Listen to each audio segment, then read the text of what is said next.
How does an investment property reduce your tax? Investment property has some major tax advantages which make it pretty exciting. Let's look at the following example where you own an investment property that's worth $500,000. It's got a $450,000 loan and a 5% interest rate. It's renting for $500 a week or $26,000 per year. Let's say you earn $100,000 per year, which you pay tax on through your employer. When you own an investment property, the rental income is then added onto your taxable income, meaning you won't have paid enough tax on this total amount.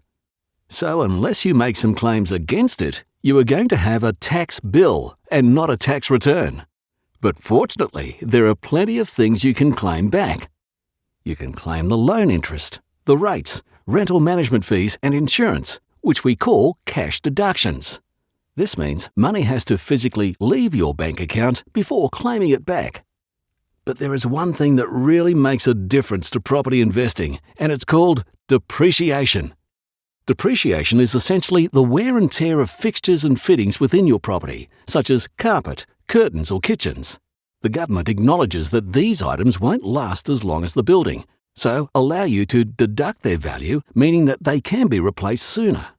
This allows you to put money aside to replace these items with new ones, putting money back into your hands so they are not out of pocket. It also keeps the property looking better to attract good tenants and assist the broader economy with ongoing spending. The reason depreciation is such a good tax advantage is that it's an on-paper or non-cash deduction, meaning it's not money that you're dishing out of your pocket every year. And as you can see, when combined with the cash deductions, the depreciation can really drive down the amount of income that you're required to pay tax on. So back to the example.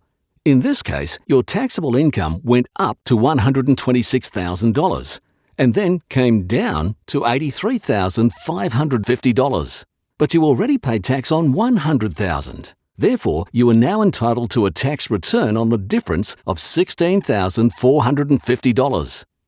So once we run through the calculations, this would work out as a tax return of around $5,931.